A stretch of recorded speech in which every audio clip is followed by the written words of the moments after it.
Un saludo para todos ustedes, queridos televidentes. Bienvenidos de nuevo a este programa, nuestro programa Jesús Evangelio. En esta oportunidad estoy aquí con mi hermano Ángelo para hablarles un poco acerca del dogma de la Inmaculada Concepción de la Santísima Virgen María. Hermano Ángelo, ¿qué podemos hoy encontrar en este programa? Claro que sí, Sebas. Este es un programa muy importante para nosotros los cristianos, porque nos puede ayudar a clarificar diversas dudas que vamos encontrando a lo largo del camino de la fe con este tema de los dogmas, si debemos creerlos o si no debemos creerlos, cómo está constituido y por qué se declara dogma. Entonces creo que es un programa que puede ayudarnos mucho en nuestro caminar como cristianos y especialmente a fortalecer nuestra fe. Por eso demos paso a nuestra siguiente sección, Escucha la Palabra.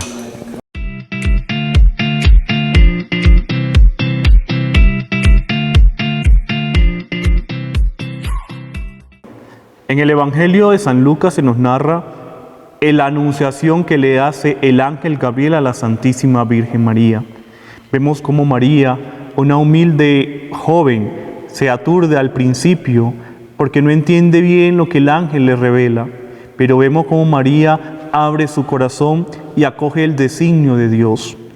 María responde con un cántico de alabanza al Señor, el Magnífica, que muchos de nosotros no lo sabemos. Proclama mi alma la grandeza del Señor, se alegra mi espíritu en Dios mi Salvador, porque ha mirado la humillación de su esclava. María, con este canto, nos invita a cada uno de nosotros a reconocer nuestra pequeñez y a reconocer también la grandeza del Señor.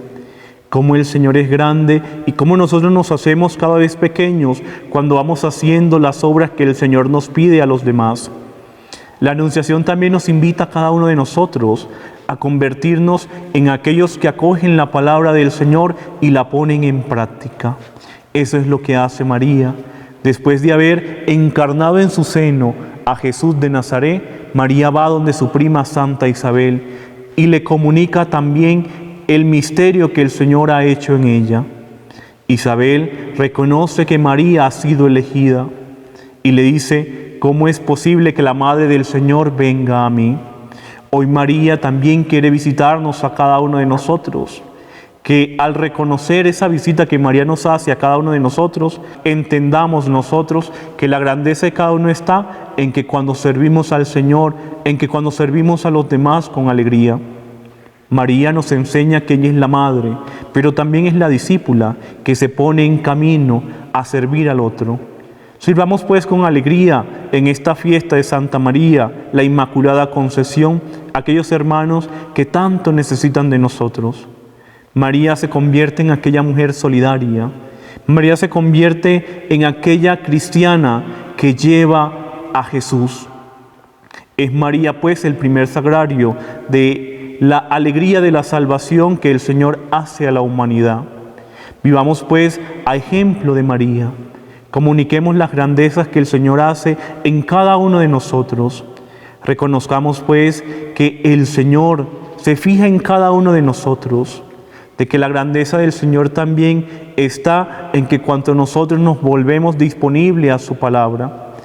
Que digamos hoy como dijo María: hágase en cada uno de nosotros según la voluntad del Señor.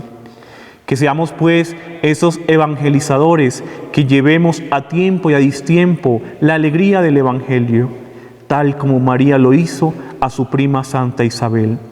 Que reconozcamos también el papel que María tiene en la historia de la evangelización. María se convierte en aquella mujer que reconoce su puesto, en aquella mujer que intercede, así como lo hizo en el milagro de las bodas de Canaán. Que se haga, Señor, siempre tu voluntad. María nos enseña también el modelo que debe seguir todo cristiano, el modelo del servicio, el modelo de acogida y el modelo siempre de la fidelidad al Señor. Que aprendamos, como lo hizo María, a guardar todas nuestras cosas en nuestro corazón. María es la mujer que reconoce la grandeza del Señor, pero que también se convierte en la esclava. Convirtámonos pues en los esclavos, en las esclavas del amor siempre infinito por Dios y por los más pobres. Hermanos, hemos escuchado en la introducción que para el programa de hoy hablaríamos del dogma mariano de la Inmaculada Concepción de la Santísima Virgen María. Para nosotros puede sonar un poco extraño algunas de estas palabras que acabo de mencionar, incluso eso de dogma, ¿qué es? Y qué es inmaculado, por qué se refieren a la Virgen María con estos términos.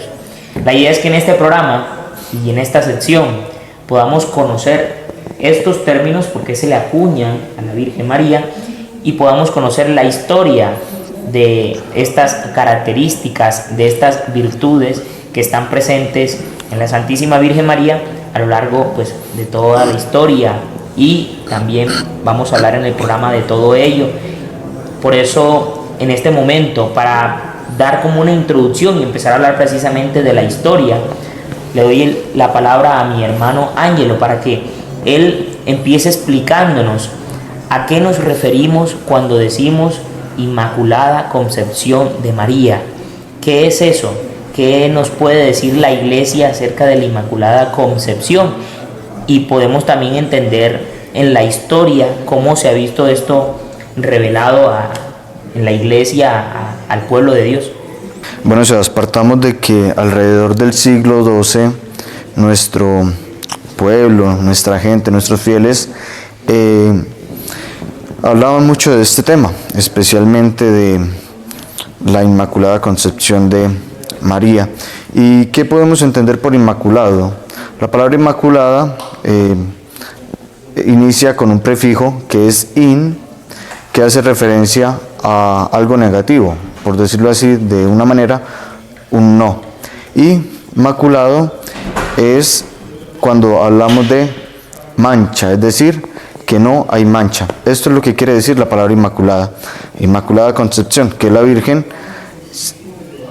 se ha mantenido sin el pecado original, aquel pecado que nosotros poseemos, y que a lo largo del tiempo este dogma, cuando apenas empezaba a sonar, fue agarrando fuerza en medio de los fieles, en medio de las personas, hasta que va llegando a los obispos, a los papas, y es ahí cuando el Papa Pío IX o Pío IX opta por declararlo dogma, teniendo presente que hay que tener algunos criterios para poder nombrar un dogma. No podemos decir que tal cosa es un dogma, sino tenemos algunos fundamentos. Por eso, Sebas, sería bueno que usted nos contara un poco cuáles son esos 5 caracteres, esos 5 puntos que debe tener presente la Iglesia al momento de dar este nombramiento. Sí, Ángelo, bueno, ya nos ha quedado claro que Inmaculada Concepción, y como nos decías, Ángelo, sin, no, y Inmaculada mancha, sin mancha de pecado original. Y Concepción, desde el mismo momento de su concepción, la Virgen María, desde el mismo momento en que es engendrada, no tiene mancha de pecado original y de ningún pecado. Es importante que lo entendamos, Ángelo, y decías que el Papa Pío IX ha declarado este dogma. Pero, ¿qué es un dogma? Que es la pregunta que me hacías, y que, por supuesto, para aclarárselo a todos nuestros televidentes. Un dogma es una verdad de fe revelada por Dios y que ha sido afirmada y transmitida por la misma Iglesia Católica en momentos específicos y por concilios y evidentemente por un papa, así como lo decías ahora, Ángelo. El Papa Pío IX dijo: afirmamos, definimos, declaramos que ha sido revelado por Dios. Ahí está la clave. Siempre un dogma usa estas palabras: declaramos, afirmamos, definimos que ha sido revelado por Dios. Y ahí entonces se define el dogma, es decir, se define esta verdad de fe que todos nosotros, como cristianos católicos, debemos creer, porque precisamente viene de Dios, viene de parte de Dios, y que a la luz del magisterio de nuestra Santa Iglesia Católica podemos nosotros entenderlo y comprenderlo. Esto es un dogma, esta verdad de fe que nosotros debemos creer por el mismo hecho de que somos cristianos. Entonces, siguiendo esta misma línea, Inmaculada Concepción de la Santísima Virgen María nos da cuentas de que la Virgen María, desde ese momento en que fue engendrada, no tiene mancha de pecado original. Y que tú ahorita mencionabas, Ángelo, que inicialmente la tradición de la Iglesia y el impulso de los fieles ha hecho que sea declarado precisamente dogma. Nosotros podemos encontrar a lo largo de la historia, mira que mencionabas estos primeros siglos, estos siglo II y siglo XIII, donde el dogma era muy fuerte, donde los mismos fieles en la Iglesia hablaban de la Virgen María como esa mujer, como esa criatura que había sido preservada del pecado original. Que bueno, ya más adelante, finales del siglo XIX, ya Pío IX lo pudo ya confirmar como dogma de fe, precisamente por la tradición de los mismos fieles de nuestra Santa Madre Iglesia. ¿Qué podemos hablar, Ángelo, acerca de precisamente esta fiesta, cómo se vive, por ejemplo, de manera particular en algunas partes del mundo, o nuestro país Colombia? La mayoría de nuestra audiencia es colombiana. ¿Cómo podemos evidenciar esta solemnidad de nuestra Iglesia Católica en un país como el nuestro y en el mundo en general? Bueno, Sebas, qué bueno sería hacer un corto paréntesis, y es tener presente que aunque esta festividad se celebra el 8 de diciembre, nosotros los colombianos hacemos, por decirlo así, las primeras vísperas el día 7 de diciembre con las velitas, la famosa noche de velitas que vivimos en familia. Ya pues también en horas de la madrugada es muy común que la gente, las personas en cada uno de sus lugares, en sus residencias, en horas muy tempranas saquen pues su bandera fuera de la casa con la imagen de la Inmaculada, y todo este tema pues también lo finalicen en la celebración eucarística. Durante ese día pues también a lo largo de ese día las iglesias prestan también los sacramentos de primeras comuniones, bautismos y por supuesto pues la Eucaristía, donde celebran la solemnidad de esta fiesta. Son estos los acontecimientos que engloban, que encierran este dogma de fe, y que nosotros estamos llamados a vivir de corazón y a dar fe de esto. También porque cuando hablamos de la Inmaculada Concepción, tenemos presente que Dios durante toda su vida preserva a la Santísima Virgen María de mancha, de pecado, que aunque también la redime, aunque también la libra de pecado, pues así como nosotros, lo hace de una manera muy especial por ella, que es su madre. A veces las personas con este dogma tienen ciertas confusiones. Por ejemplo, cuando por tradición de la Iglesia se empezaba a hablar de que la Virgen María era inmaculada, hablábamos de este periodo patrístico en la Edad Media, donde se empieza como a dar este auge. Ya había un dogma, y era que la Virgen María era Madre de Dios. Virgen María, Madre de Dios, la Theotokos. Y ya a partir de allí pues empezó el auge de la Inmaculada Concepción. Pero como todo en nuestra Santa Madre Iglesia, que ha sido aclarado también a la luz del Magisterio, han surgido preguntas como: entonces, si María fue preservada de pecado original, podemos llegar a este tipo de preguntas como: la primera, la salvación de Jesucristo no es universal, porque la podemos dejar a ella a un lado, entonces no es para todos, porque ella sería la excepción. Otra pregunta que podría hacerse la gente es que entonces la Virgen no fue redimida, porque pues si no tenía pecado, ¿cómo la iba a redimir Jesucristo? Son preguntas que son normales y que nos podemos hacer y que han estado presentes en la historia de nuestra Iglesia. Y la Iglesia en su sabiduría también ha dado respuesta a ellas. Y una respuesta evidente para todo este embrollo, podríamos llamarlo así, que se dio más o menos siglo XIV, siglo XV, es un término que podemos llamar prerredención. Y es que la Virgen María, sí, por supuesto, ha sido redimida, pero antes del pecado. Antes del pecado. Ella no ha tocado el pecado y antes de allí ya ha sido redimida por Jesucristo. Y es una respuesta que podemos dar nosotros perfectamente y que la Iglesia nos ha dado a nosotros para iluminarnos esto precisamente. La Iglesia tiene 4 dogmas marianos. Ahorita mencionábamos María, Madre de Dios. Tenemos la virginidad perpetua. Tenemos la Inmaculada Concepción y tenemos la Asunción de María a los cielos. Estos 4 dogmas que, como ahorita mencionábamos, son verdades de fe, que son reveladas por Dios y que a la luz del magisterio la Iglesia las afirma y las transmite para que nosotros fieles podamos conocer estas verdades y, como nuestro deber cristiano, también defenderlas y apoyarlas para que, por supuesto, la Iglesia siga siendo viva. Ángelo, este dogma de la Inmaculada Concepción, ahorita lo mencionabas, que en Colombia, de manera particular, las vísperas, si lo podemos llamar así, el 7 de diciembre, algunas personas prenden sus velitas, y el mismo 8 de diciembre, muy temprano también, mencionabas también que se celebran sacramentos con mucho fervor de esta solemnidad, que es el grado más alto de todas estas fiestas de nuestra iglesia.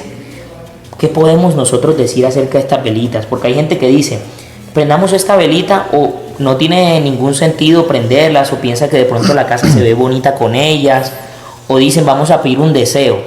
Lo llaman así. ¿Cómo podemos iluminar a la gente para que encuentre el verdadero significado de esta tradición que es muy bonita de nuestro país? ¿Y qué podemos decirle? Que con cada velita, ¿qué podemos nosotros hacer? ¿Qué significado tiene eso? Bueno, o sea, yo creo que tendríamos que partir de este significado, y es precisamente que Jesús es la luz del mundo. Por eso encendemos estas velitas, porque María es la encargada de darnos la remisión de nuestros pecados, es decir, de librarnos de las cadenas del pecado, de la oscuridad, y llevarnos a una nueva vida por medio de Jesús, por medio de aquel que ilumina nuestra vida, nos lleva a la luz, y podemos empezar a llevar una vida en santidad, una vida guiada por Dios, una vida en la verdad. Por eso es importante que no solamente prendamos esas velitas porque sí, porque es la tradición, sino que como cristianos, como personas entregadas a la Iglesia, comprendamos el verdadero significado que esto conlleva y darle así un enfoque más espiritual.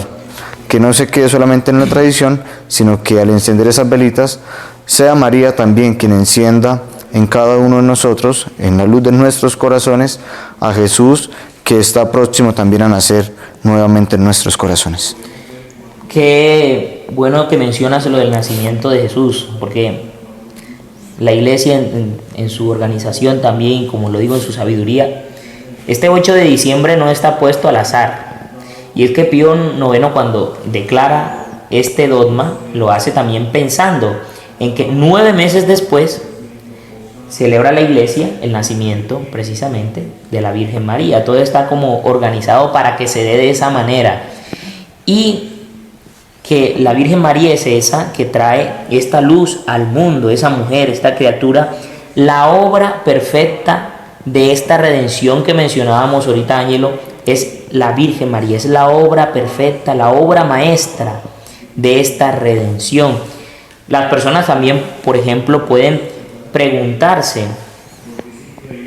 para aclarar un poco las dudas que mencionábamos al inicio del programa.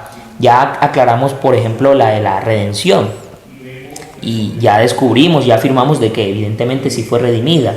Pero hay personas que nos preguntan, Ángelo, pero Inmaculada Concepción, ¿dónde podemos ver eso en las Sagradas Escrituras, por ejemplo? ¿Dónde se ve evidente? ¿Cómo podemos decir, aquí en este versículo está?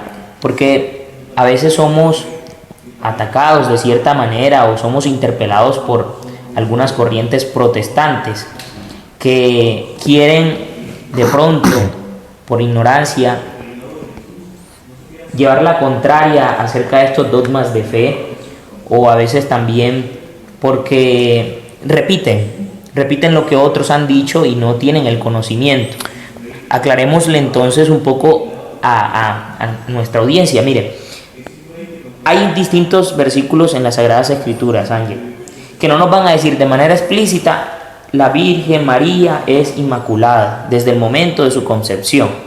Pero podemos encontrar versículos que, con un profundo estudio teológico y con la misma tradición de la Iglesia, a la luz del magisterio, podemos nosotros encontrar por qué este dogma toma tanta fuerza. Por ejemplo, en el libro del Génesis, cuando el mismo Dios le dice a la serpiente que habrá una mujer que le va a pisar la cabeza. Cuando Isabel le dice precisamente a María que es bendita entre todas las mujeres.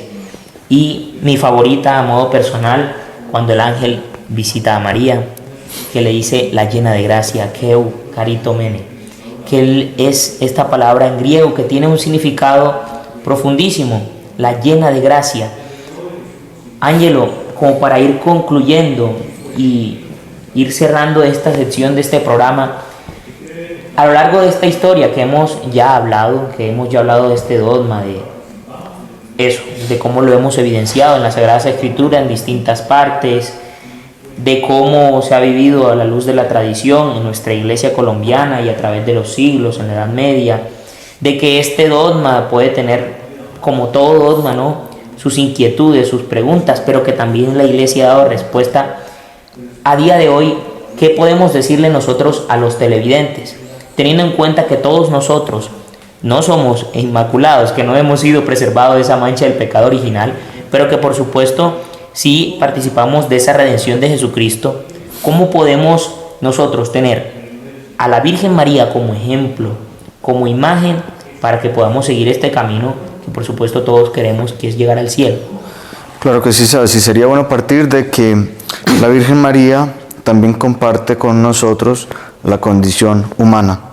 Y esto nos permite tener presente que así como ella, durante su vida, durante su estadía por este plano terrenal, fue santa, logró conservarse sin pecado, pues nosotros también estamos llamados a guiarnos, a fiarnos de ella, a fiarnos bajo su amparo, pidiendo su intercesión para que nuestro estilo de vida, para que nuestro caminar sea agradable a Dios. Y ojo, aunque no seremos preservados de la misma manera en que lo fue la Virgen María, sí podremos llegar a esa santidad, sí podemos tratar de llevar una vida sin pecado, siempre y cuando seamos inspirados en ella.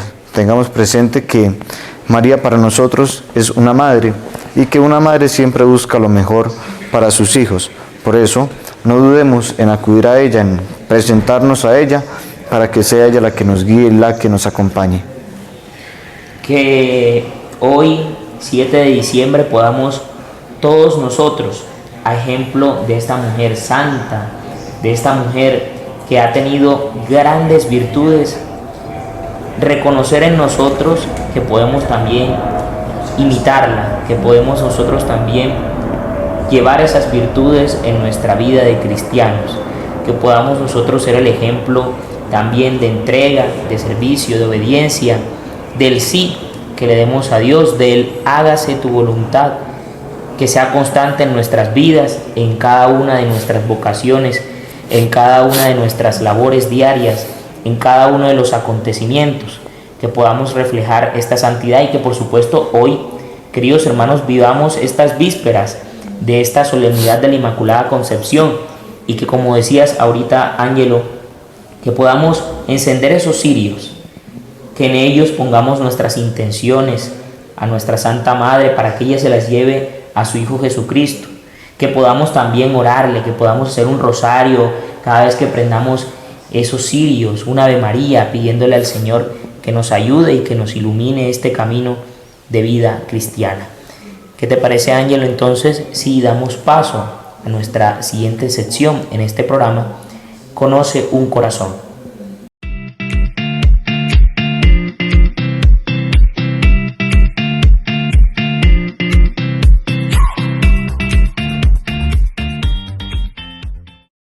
Amigos del seminario, bienvenidos a esta sesión Escucha un Corazón. Hoy tengo una historia espectacular para contarles. La vida de un par de gemelos, San Cosme y Damián. Este par de gemelos nació en una familia cristiana donde apenas los cristianos venían en aumento en número. Recibieron una educación por parte de la mamá en cuanto a la cristiandad. Y infortunadamente estos gemelos aparecen cuando la comunidad cristiana es perseguida por Diocleciano. Se conoce que Diocleciano fue uno de los más absurdos perseguidores de la cristiandad. Pues bien, San Damián y Cosme estudiaron en Siria medicina y se dedicaron a la medicina. Fueron desde pequeños muy activados para ir en búsqueda de la caridad. Así es que Cosme y Damián se dedicaron a la medicina y la estudiaron en Siria, y allí entonces empezaron a ejercer su profesión. Cuentan que hasta los paganos lo visitaban y que habían muchas cosas, resultados muy positivos cuando la gente acudía a San Cosme y Damián. Incluso se ha escrito conversiones de paganos luego de que fueran curados por San Cosme y Damián. Se dice también que estos médicos curaban a pesar de que los pacientes ya estaban desahuciados por los médicos de su época. Y otra cosa muy interesante de estos gemelos es que eran conocidos con el nombre de argiros, porque no se interesaban en el dinero y en la paga de su trabajo. Hay una leyenda donde una señora le paga a Damián con 3 huevos, pero Cosme se enoja porque se los recibió y dice que cuando muera no lo sepulten al lado de su hermano. Pues se dice que efectivamente cuando iban en la especie de camello sus restos, el camello empezó a decir los méritos que tienen estos hermanos, hace que sus tumbas sean para que estén juntos. Diocleciano, con el precepto licio, los buscó, los torturó, fueron quemados, pero no murieron, fueron lanzados con flechas, no murieron, y al final tuvieron que ser decapitados. Sus restos están en una ciudad de Siria, y el emperador Justiniano I, ya en el siglo IV-V, hace una basílica a nombre de ellos. Y el Papa en Roma hace también una basílica en Roma en el siglo VI a nombre de Damián y Cosme. ¿Qué nos deja esta enseñanza de estos hermanos gemelos médicos, no sacerdotes ni religiosos, pero sí mártires de la Iglesia? Y es que todos nosotros, laicos, nuestra profesión no es simplemente una profesión. Nuestra profesión también es una vocación. Y estamos llamados a convertir lo profano en sacro, de tal manera que nuestra vida sea una vida testimonio de Jesús en nuestras vidas. A eso nos llama esto, a que no solamente los religiosos, sino aquello que hacemos, aquel arte que tenemos, aquel arte que hacemos con amor, lo hagamos en pro y en caridad de nuestros hermanos. Así es entonces que, estimados amigos del seminario, la Iglesia celebra el 27 de septiembre la fiesta de San Cosme y Damián, 2 médicos gemelos, cuya vida se traduce no solamente en el arte, en el conocimiento, en la ciencia, sino también cuya vida se traduce en la caridad, en prestar a los demás, en la escucha a los demás. Incluso hay leyendas que dicen que estos médicos no solamente trataban a las personas, sino que también buscaban tratar animales. Eran personas que trabajaban todo el día y a nadie rechazaban, ni siquiera profanos, ni siquiera personas que no eran creyentes. Y como les digo, hay descrito conversiones de pacientes, de personas que eran completamente ateos, que eran profanos y que después de conseguir la sanación por medio de estos 2 hermanos, se convirtieron al cristianismo. Entonces, la invitación es clara, a hacer de nuestra vida lo cotidiano, verlo profano y convertirlo en sacro. Que nuestra vida sea también un esfuerzo y una dedicación a día para que la gracia de Dios nos conserve y que nuestra vida sea en servicio de las personas que nos necesitan.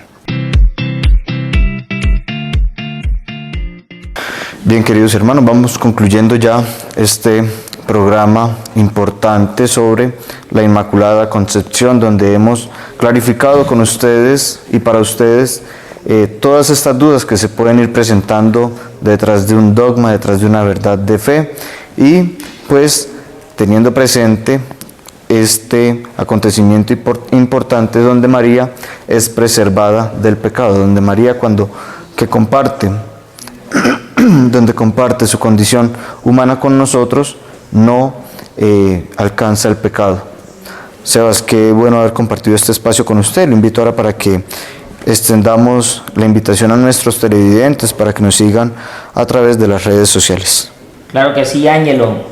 Estamos en YouTube, en Instagram, en TikTok, en Facebook y por supuesto tenemos un canal de WhatsApp. Pueden encontrarnos como Seminario Nacional Cristo Sacerdote. Van a encontrar contenido diario, imágenes con versículos de las Sagradas Escrituras, frases de santos.